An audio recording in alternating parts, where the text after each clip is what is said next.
the Pickswise NFL show Thanksgiving special.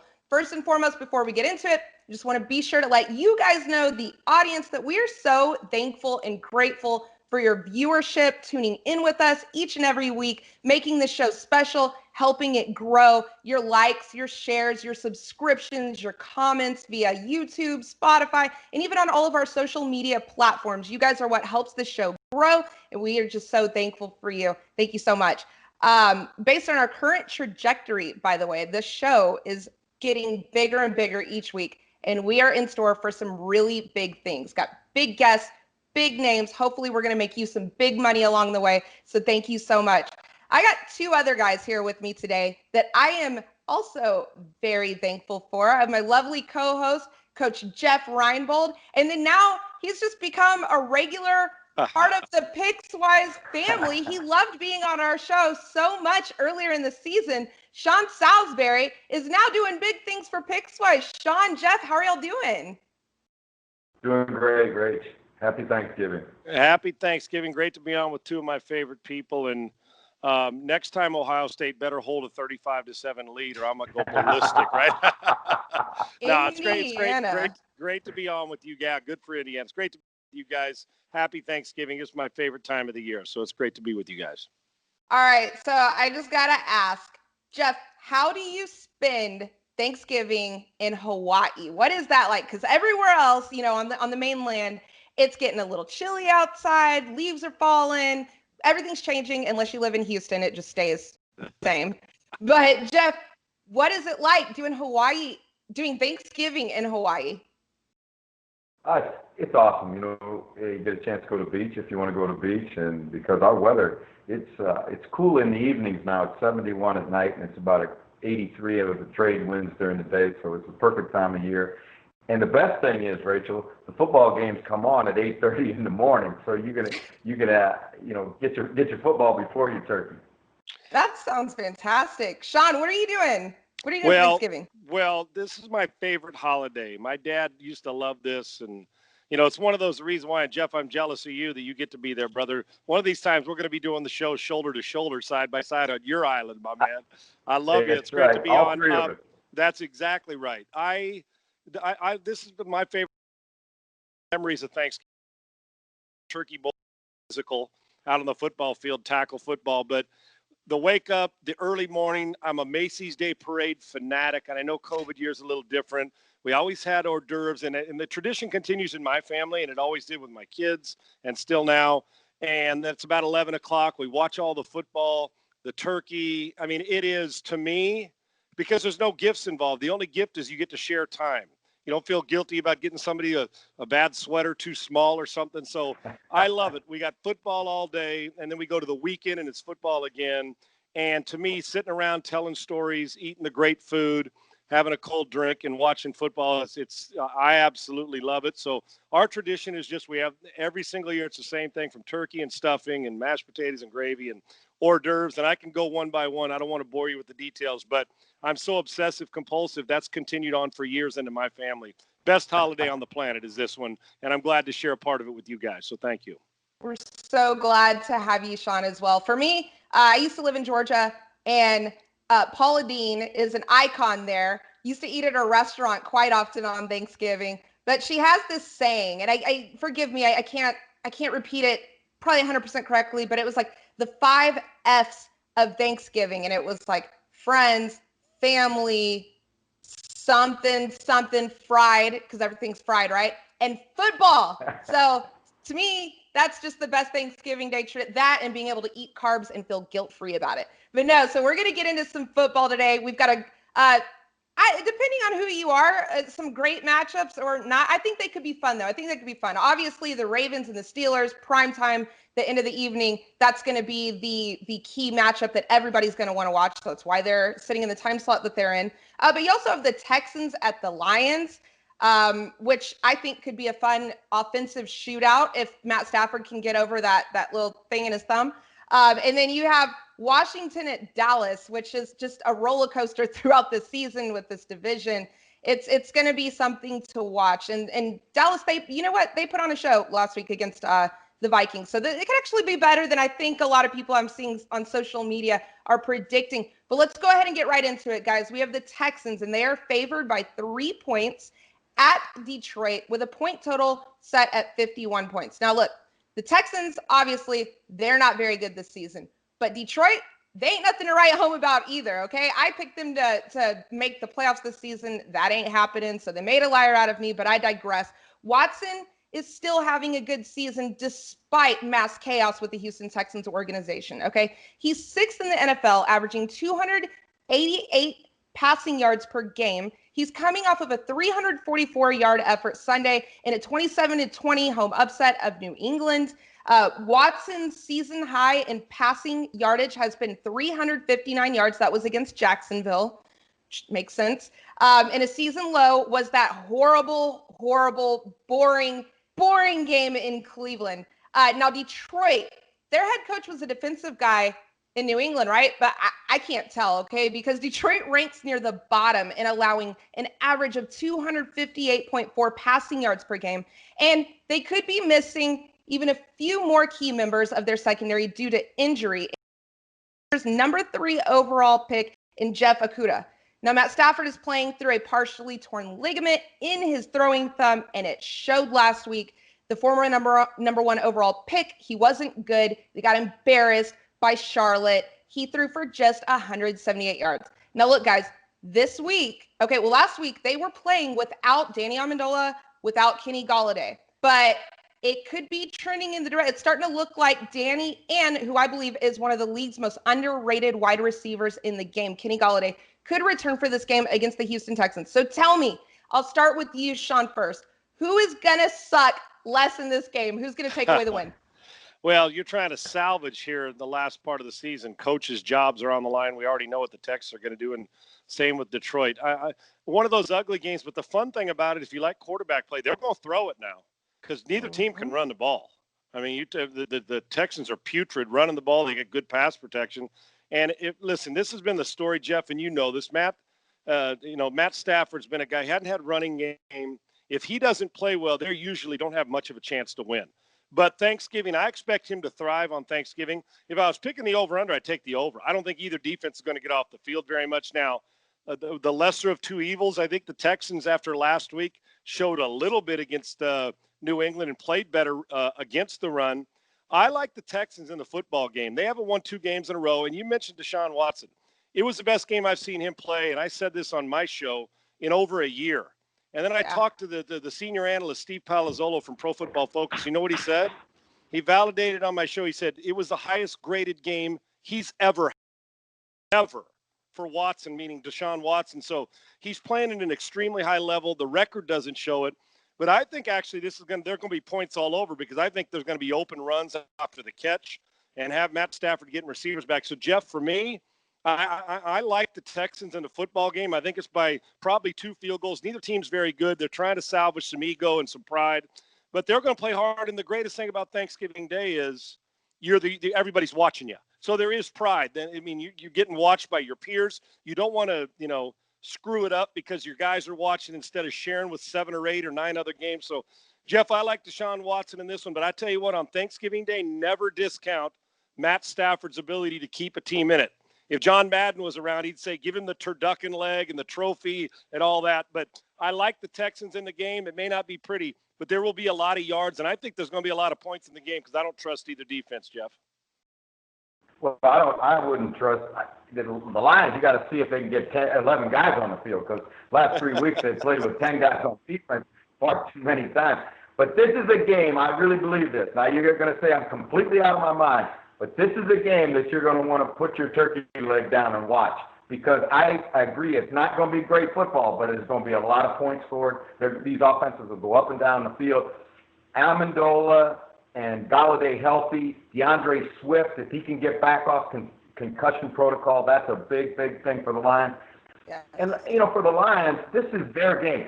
The first NFL team to play on Thursday was the Detroit Lions. This is a tradition in Detroit. It's a big thing in Detroit. I am a big Matt Stafford fan. I remember we took a 12-0 Hawaii team into the Sugar Bowl, and he blistered us. And I remember watching him warm up and thinking, That guy's got so much ability.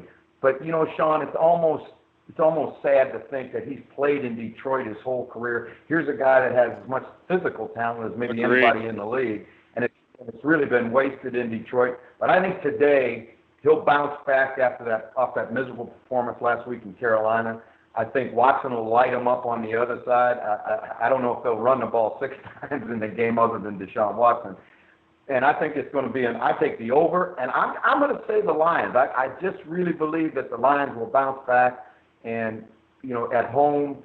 And, you know, let's face it, statistically, and you know how coaches are, Sean, statistically, Detroit's not out of the playoff hunt yet. So until you're proven you're mathematically eliminated, you're playing for a playoff spot. So I think Detroit has a lot to play for. I like Detroit. Yeah, Jeff, and real quick to Rachel is that, you know, the NFC's wild in the next 3 weeks. Yes. I mean, I don't know who to trust in the NFC. 1 week it's New England, the next week, the Tampa, and the next week it's like, what's wrong with you guys? And then Minnesota's on a roll, then they get beat by the Cowboys, and then Green Bay looks like they're going to win. The Colts beat them. It's crazy. And Jeff, I'm with you. If Matt Stafford plays on a better team in his career, Hall of Famer. I'm telling you, I think, and you talked about that bowl game. He is a phenomenal football player. That is one of those guys. We always say, man, we wish that guy could go somewhere else. And maybe this offseason he'll get a chance. I hold Matt Stafford in the highest regard. I hope we see a quarterback shootout, Marino, Elway, or Marino, Warren Moon style with those two getting after it this week and get after it. And both quarterbacks are going to be fun to watch, a lot of points. And I understand why you'd take Detroit. I don't trust either team for the most part. But Matt Stafford can play, and Watson on any other team's having a good year. But the key for a quarterback, you got to elevate your team's play, and that'll be the job this weekend for both quarterbacks, Rach. Yeah, I just, first of all, I want to say that I absolutely I am ecstatic that both of you, brilliant football minds, are giving Matt Stafford the props that this man deserves. I have been on this hill, dying alone on it for quite some time, talking up Matt Stafford. To me, he's going to go down a lot like Tony Romo.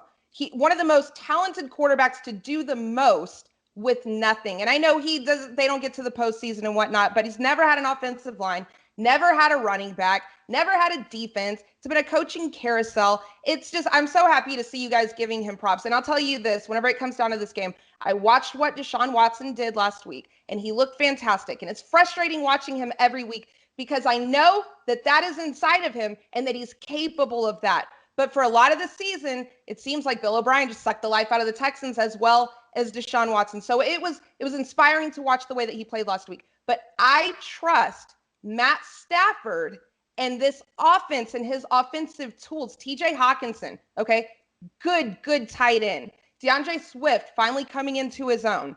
You have if he gets Kenny Golladay, I'll tell you who's going to be eating on Thanksgiving Day. It's Matt Stafford, okay? He's going to be feasting on that Texans secondary. And so I just have a little bit more faith in the Lions. And like you said, Sean, pride is on the line. This is their game. Thanksgiving is their day. So I'm going to go with the Lions. I'm going to go with you, Jeff. You're not as crazy as you thought you were. And we are all going with the over. Sean, I know you're going to remember this just real quick. Do you remember the last time, or at least the last time I recall, the Texans playing the Lions on Thanksgiving Day? And do you remember when they had that new rule come out where you couldn't throw the flag on automatically reviewed plays, I think it was, and there was a touchdown by one of the Texans running backs, and what's his name? Jim Schwartz was the head coach at the time, and he threw the flag, and that touchdown would have been taken off the board, and the Lions probably would have won that game, but they didn't, just because he threw a flag, and so they penalized him. They didn't review it, and they called the touchdown, and the Texans came out of there with the win. It ain't happening this week. It happened this week. You got now. Listen, I don't trust either team, but we got to have somebody pick different, right? So I'll say that Deshaun carries it over. I love it. Well, guys, let us. Oh, what's that, Jeff? I'm sorry. That was a shining Lions moment. You just. Oh my gosh, no doubt. And I don't know if there's a team in the NFL that could have a litany of that many those kinds of things. Because you think about the Detroit Lions. They've been in the league since the league was founded, and other than giving us Thanksgiving football and Barry Sanders and Billy Sims, there really hasn't been much to talk about with the Detroit Lions. Amen. Yeah, trust me. When I was in Minnesota, I saw Barry Sanders about 8 or 10 times. We were tackling air. Okay, so don't remind me about that dude. We'd stand on the sidelines as an offense with our hand over our mouth, saying, "It's a good thing I play offense and I don't have to tackle that dude, man." It was. I've seen Pro Bowl players grab air trying to tackle that guy, and you're exactly right. What a treat! It wasn't fun when you lost to him, but it was sure fun watching him play. So they don't got Barry Sanders on this team, but they still have Matt Stafford. And I'm with you two guys, as we said. Matt Stafford's the most underappreciated right now quarterback that's been in the league 10 years. I guess it's been a decade now, hasn't it? That's been in the league as long as he has. Yeah. I think he's as underappreciated as there is in this league. Players who play against him know how good and competitive he is. Great football IQ.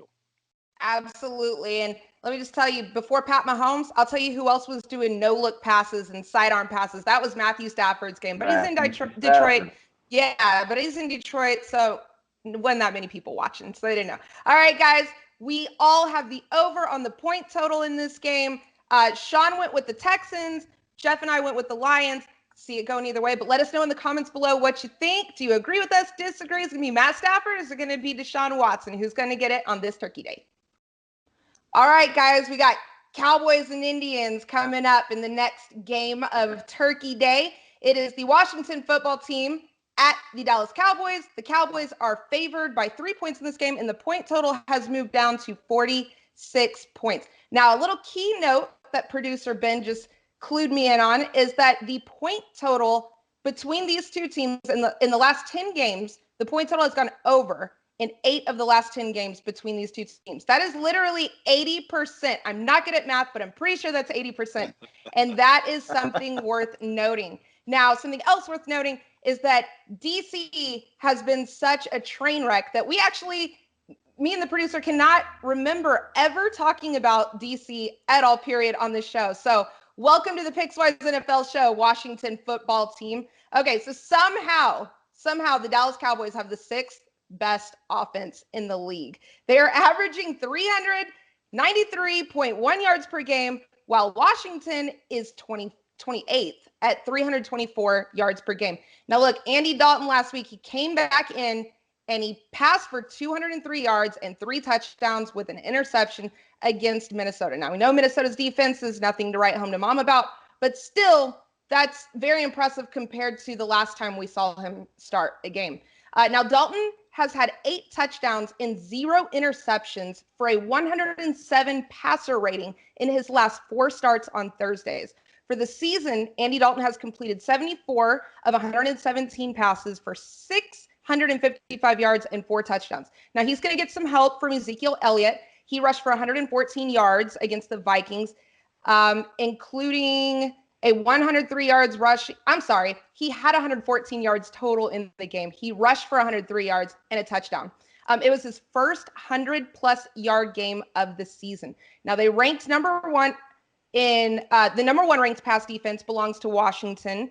They're only giving up 195.4 yards through the air. Quarterback Alex Smith, he passed for 166 yards, 1 touchdown, 1 interception versus Cincinnati. Rookie running back Antonio Gibson, 104 yards from scrimmage, including 94 rushing and a rushing touchdown last week. He became the first rookie since Nick Chubb in 2018 to rush for a touchdown in 5 consecutive games and leads all rookies right now with 8 rushing touchdowns. This is a lot of numbers for you, but you got to know this before you look at this matchup, okay? Now, guys, this is another one. I'm going to ask you, Sean, right off the jump. Who is going to suck less? Who's going to win this game? Well, man, I sometimes at this point, I just start choosing buddies like Jack Del Rio and Ron Rivera, the coach's coordinator and head coach in Washington. Is there a better story, though, in the NFL than Alex Smith, honest to God? I mean, if we haven't touched Washington football team, this is one of the best comeback stories on the planet. So they're easy to root for me, but I just don't think they're good. Now, the one thing you got to guard against is they are building a front 7. Jeff, you know this, how important that pressure is, the down guys that get after the quarterback. And they'll get after you. And Chase Young's a full-grown man. But I'm taking a talk about Detroit owning this day. Dallas is pretty good at this day as well. I like Dalton better than I do Smith right now, even though I'm like I said, I'll crawl 10 miles over broken glass to support Alex Smith. The Cowboys are just better offensively. They just are. Mm-hmm. They're a better offensive team. I don't like what's the over-unders at 4. It just came down again. Would you say was that Rach 4? Yeah, I'm going to take the under in the game. I think this is like a 24-20 type game, and I think the spread is 3 points. I'm taking the Cowboys. They'll run it. Zeke should get going a little bit more. There may not be a lot of yards. It's going to be quite opposite of the other game. Not a lot of yards to come by in the secondary, but just enough points. You may see a defensive turnover, field goals in this football game somehow, some way. But Dallas will win this football game. They're going to get 2 in a row. And Andy Dalton, without Andy Dalton, it'd be an easy pick for me. It'd be Washington. And that's saying something because we don't have any easy picks for Washington. But, Jeff, I like Dalton. I think the run game's enough, a little play action. They had an impressive win over a hot Dalvin Cook football team on the road. Now they get it at home. Cowboys get 2 in a row. Cowboys win this. They do cover. 24-20, take the under. Neither team's explosive enough. Even though 8 out of 10, this ain't – and the Cowboys with that offense, they're still feeling the love that Dak Prescott laid on the table with all those passing yards before he got hurt. So I'm taking Cowboys to win, a little more than a field goal, and take the under. I don't think it's a pretty game either, but the Cowboys find a way to get 2 in a row. I like Dallas, and I like them to cover, and I like the under. I think the Cowboys are going to win this too, Sean, and I'm going to tell you, in my mind, Andy Dalton doesn't have to be spectacular. Right. He just has to be efficient, and he has to protect the football. When you look at what they've gotten, Rach hit on this, the Cowboys are 8th in the NFL in offense, total offense. And you say, how in God's name can they be 8th in total offense? Well, look, you got Zeke and you got Pollard. I think Pollard is a vastly underrated second running back. And then you got Cooper Gallup and CeeDee Lamb outside. They've got weapons. This is a talented offensive football team. Their challenges have come on the defensive side. And slowly but surely, this defense, which was 32nd in the league for a lot of the first half of the season, has gotten a little bit better each week. They're going to face an undermanned Washington offense. Alex Smith is a great story. I can't, in my mind, go back and think about maybe, Bo Jackson. A guy that came back off of such a terrible injury to be able to play again. But the reality of it is you got McLaurin, and then what else do you got? You got a young rookie running back, Gibson. Again, good story, Good player, but not a great football player. Not a guy you can put the game on his shoulders. I like the Cowboys in this one. I think Ron Rivera, I want to say this too, and I think this is really important. Ron Rivera is building that thing in Washington the right way. After years and years and years of dysfunction inside that organization, he has taken that thing and basically, as they say in politics, draining the swamp in Washington. It was an ugly, ugly swamp, but it ain't their week this week. I take the boys, and I take the under. And real quick, Rachel, about that, you mentioned it, and a call out to our guy. And Jeff, I know how much you respect and love Ron too, and you're right. They are building it, and from a name change to Alex Smith's comeback to also Ron Rivera ringing the bell and overcoming cancer and being in remission. So there's all. I know football fans are like, well, we're focused on the game, but they're an easy team to root for now with the way they're building it. Jeff is 100% correct, and I root for my friends. But you know what? When it gets out there, the Cowboys got to play better football, and they will. And we're both on board with the under and the Cowboys Jeff, what do you think? Is it inside a touchdown, though, even though it's, 3.5? Is it inside a touchdown? I think it'll be inside a touchdown. Yeah, me too. I think it'll be inside a touchdown. The two caveats I give you, though, is if Dalton would go down again, we could see the same result we saw the last time. But if they can keep Dalton healthy and keep him on his feet, I think he'll make enough plays. But I do think it's going to be within a touchdown. There you go. Yeah, it's so hard for me personally to make a pick on this game. This is a game where I personally would do some live betting on. I want to get a flow for the game. I'd probably bet on the point total, but I got to do it live. I'm like at halftime or something. I'm not doing it right now. But this is the Pickswise NFL show, so I'm going to make a pick. And look, guys, I don't think that we are giving Washington's defensive front enough credence. It's one of the most intimidating in the country. Chase Young, Ryan Kerrigan, Montez Sweat. Andy Dalton is turnover prone, okay? So I could totally see where DC gets the W because of their defense, maybe a pick six. I could even see 2 pick sixes. I'll tell you what, I'm going to take some prop bets on how many interceptions are thrown in this game, okay? I think it's going to be quite a bit. I think that I think Alex Smith offers a little bit more versatility on the ground with his legs, and I think that's going to be key against Dallas's defense. I'm actually going to take DC to cover. I don't know if they win this game, but I think it is tight as hell. This game is tight as hell. And with the point total, like I said, I'm live betting it personally, but 46 is so low in today's NFL. It's just, but I got to go with you guys on the under. Okay, so we're all three going to roll with the under. I'm the lone wolf here going with DC, while the rest of my guys got Dallas. Guys, real quick, Sean, how many interceptions could you see being thrown in this game?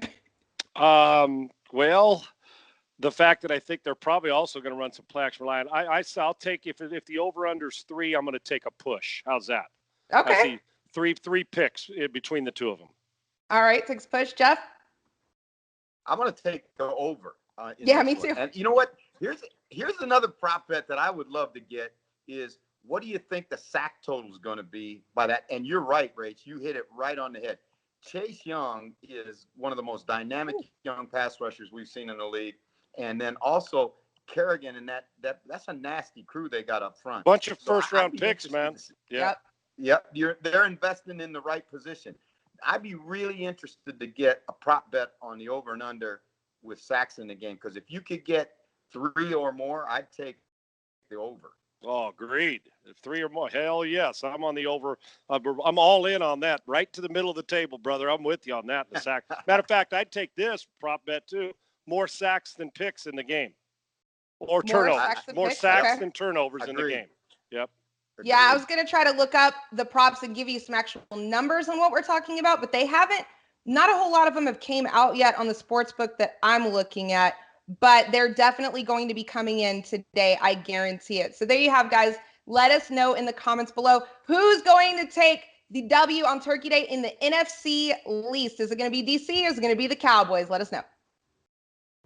All right, guys, last game of Thanksgiving, and it is going to be a good one. I guarantee it. It always is when these two teams match up, right? We have the Steelers favored by 4 points against the Ravens, and the point total is at 45 points. Believe it or not. That's a little weird to me. So look, full disclosure really quick. There is some COVID creeping its way into this game. It's making some people kind of uncomfortable.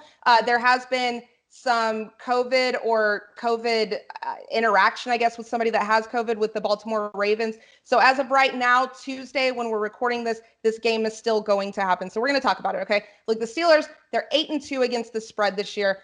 Their offense, obviously capable of anything. But the last time these two teams met up, back in the Week 8 upset, Big Ben, he was held to 182 yards passing.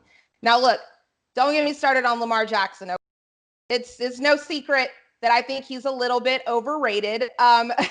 Jackson has regressed this year as a passer. He has yet to top 300 yards in a game, and he's been held to under 200 yards 6 times this season. In fact, yesterday, I spent about an hour comparing his stats this year to Cam Newton's. And it's very, very popular for everybody to knock on Cam Newton this year, but nobody wants to really talk about Lamar. But let me just tell you, look at the stats. They're not that different, okay?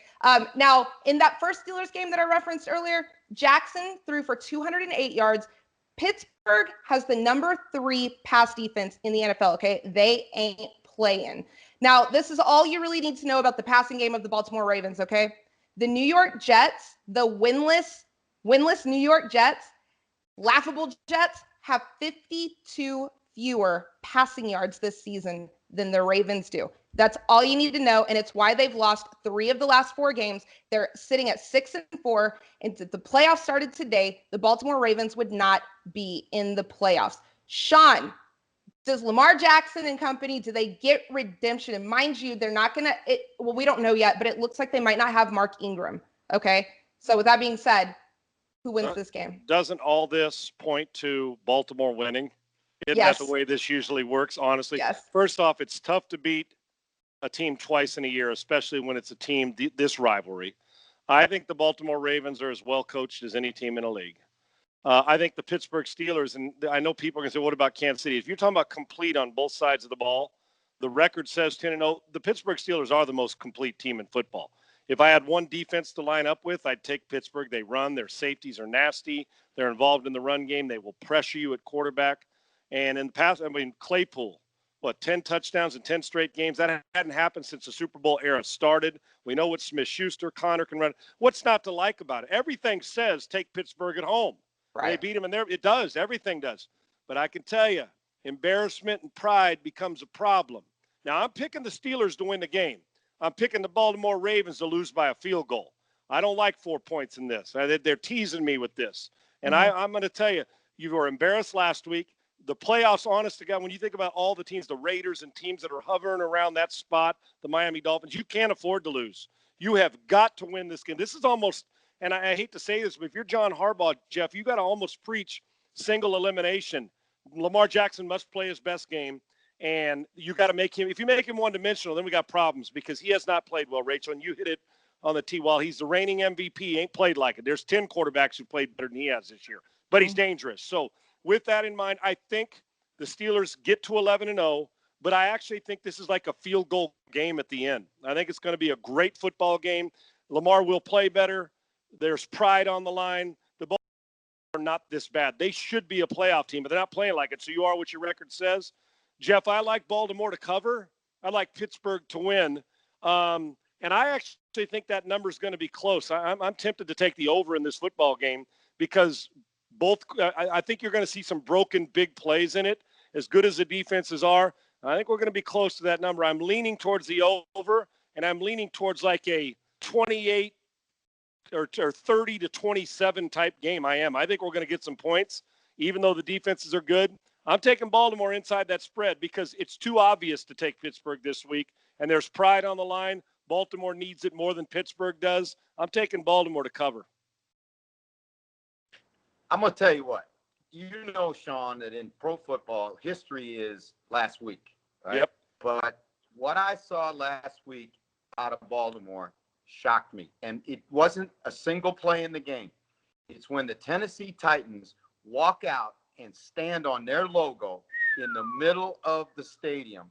And the only Baltimore Raven that goes out to challenge them is the head coach Harbaugh. Right. Can you imagine if they had done that with Ed Reed and Ray Lewis and that crew? Yeah. It would have been a fight. They'd have been stacking furniture at the 50-yard line. I mean, it would have been a full-out brawl. That's what concerns me about the Ravens. The Ravens have slipped from an elite defense to number 7 in the league. Lamar Jackson, we've seen this movie before. Greg Roman had Colin Kaepernick, and he was a phenom. And then he takes his team to the Super Bowl. 3 years later, he's out of football. And it wasn't because of his activist stance. It's because he couldn't play. So we've seen him take a quarterback who's, and I'm going to use the term, a gimmick quarterback, because you know as well as anybody, Sean, in the National Football League, you have to win from the pocket if you're going to win the biggest games. And this is a huge game for Baltimore, a huge game. And I'm with Rachel.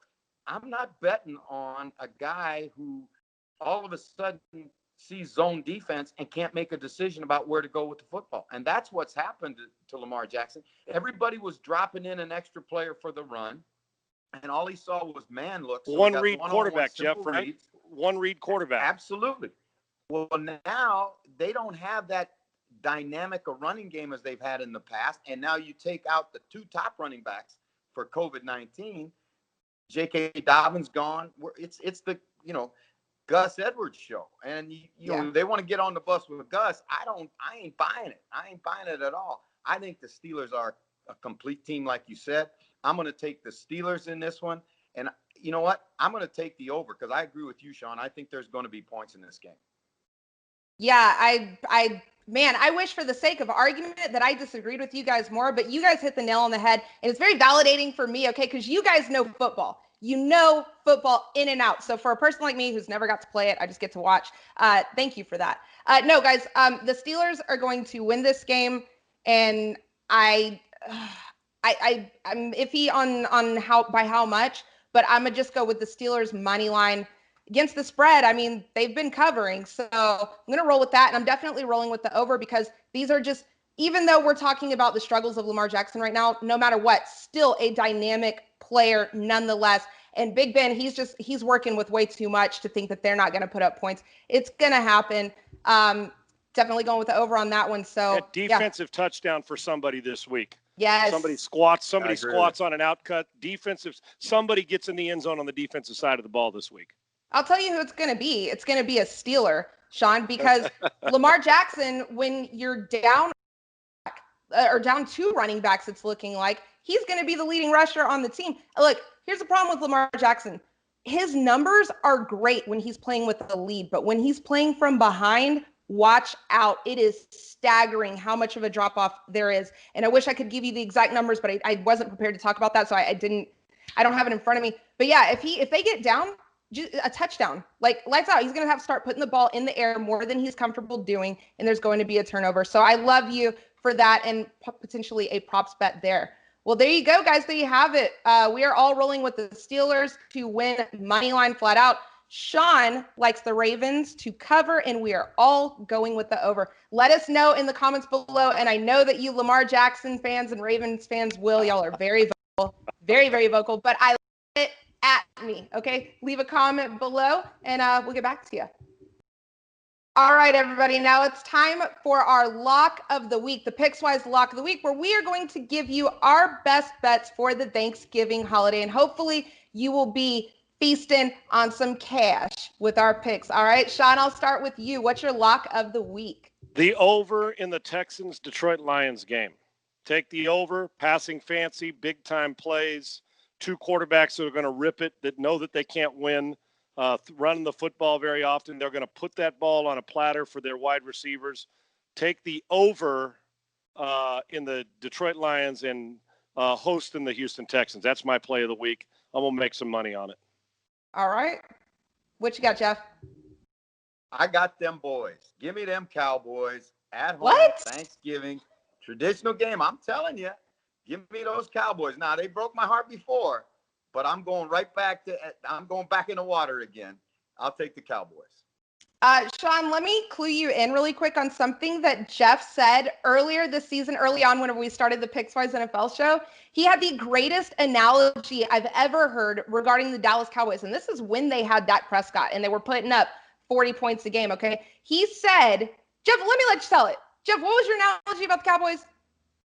I said the Cowboys are like that girl that really looks good from across the bar, and then you walk over and tap her on the shoulder, and she turns around and she got no teeth.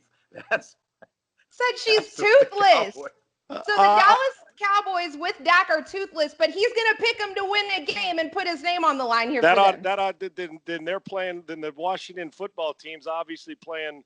They're gumming you to death. This one without any teeth at all. The Cowboys. That's a pitching wedge, right? We call it that too. The old pitching wedge from 150 yards with that wedge in your hand. Boy, they look good. Get them up close, and it's like, oh, hell no. So I get Jeff, but you know what? That would have been my second pick. If you guys remember the last time on here, my lock of the week was the Cowboys. Remember? The very first time I was on here, I went with that Cowboys that week. So, Jeff, I feel you, brother. Matter of fact, I'm comfortable with that one. So even though it's a toothless one, I like you on that one too, brother. You're going to make some money on that one too. I'm with you. Hey, there you have it. Everybody needs love, man. Everybody needs love. That's right. Oh, there you have it, guys. Sean Salisbury and Jeff Reinebold love toothless women. Okay, there you have it. I'm going to give you my lock of the week. My lock of the week is going to be the Steelers money line. And also a little side one in there. It's going to be over 45 points. These two offenses are just too dynamic, too explosive not to have that. So there you have it. That's our Pickswise locks of the week. And guys, before we leave really quick, like I said earlier, we don't really talk about prop bets that often, but I want to talk about this one really quick because this is fun to me, okay?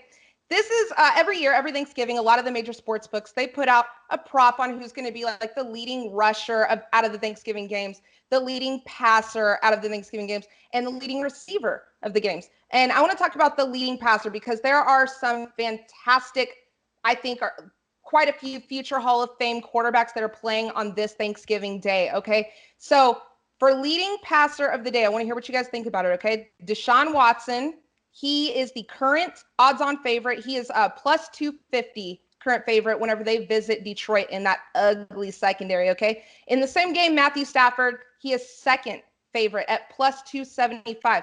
Note, though, that he is playing through a partially torn ligament in his throwing thumb. Okay. Big Ben is next. He's third at plus 350. Lamar Jackson is a long shot at plus 750. I think we all know why that is. We just talked about it. And I'm not even going to talk about Alex Smith and Andy Dalton, what their odds are, because nobody cares. Guys, who is going to lead Thanksgiving in passing, Sean? Okay, Jeff, you go ahead, man. I know you got. Go ahead. You know what? I think that, another week off that thumb, I'm going to take Stafford because I just really believe that, he'll be slinging it all over the yard in this one. I think it's going to be one of those great games to watch, and I'll take Matthew Stafford. I just believe in his talent too much. Yeah, I'm going with the same one. Matthew Stafford, a loss, like 3 touchdowns, close to 400 yards, like a 380-yard day, because they're probably going to be playing some from behind. They know they got to throw it to stay in it. I'm going Stafford. A lot of times it's not the best team. A lot of times it's the guy who can throw when you're playing from behind, because they may have to throw it 4, 5, 6, 10, 12 times in a row. I'm going to go with Stafford. I think the thumb, like I said, when I hear this, there's something about a quarterback when there's an injury or something that he just the adrenaline gets flowing. I think he's going to thrive on Thanksgiving Day. Stafford, not 400, but not far from it. Yeah, guys, I wish you disagreed with you, but I don't. I have Matthew Stafford feasting on this Texans secondary. And let me just tell you, okay, you put $100 down to win $275 right now. Let me find out Amendola and Kenny Golladay are playing in this game. It is over. It's absolutely 100% going to be Matthew Stafford. And talk about him playing injured. Trust me, nobody has played throughout injury more in their career probably than like Tony Romo and Matthew Stafford. The dude has been one of the most sacked quarterbacks throughout his entire career. He's taken so many hits, so many injuries, but the big guy just gets up and he still slings it down the field. It's absolutely going to be Matthew Stafford. So there you have it. We like that as prop bet. Let us know in the comments below what you think, what prop bets you like, and maybe I'll roll with some of them. Maybe you can help us win some money. All right, guys, we're going to wrap it up. Thank you so much for doing this Pickswise NFL Show Thanksgiving special with us. Sean, thank you so much for joining us again. We love having you on and love having you as part of our Pickswise family. We're very thankful for that. Jeff, Sean? Yep. And thank you, Pickswise, but also, Jeff, I love you, brother. You know that. I appreciate you and your great insight. Same. And I miss you. And, Rach, your family, as I always say. You guys have a happy Thanksgiving. Always a pleasure to be on with you. Thank you. Aloha, we hope we won. Brother. What is that again? Teach me Hawaiian, Jeff. What was that? Aloha, my brother. Oh, okay. Well, aloha, my brothers and my sisters and my mothers and all that stuff. Guys, good luck on your bets. Good luck on your bets. Please remember to always gamble responsibly. And that's it for the Pickswise NFL Show Thanksgiving special. Thanks, guys.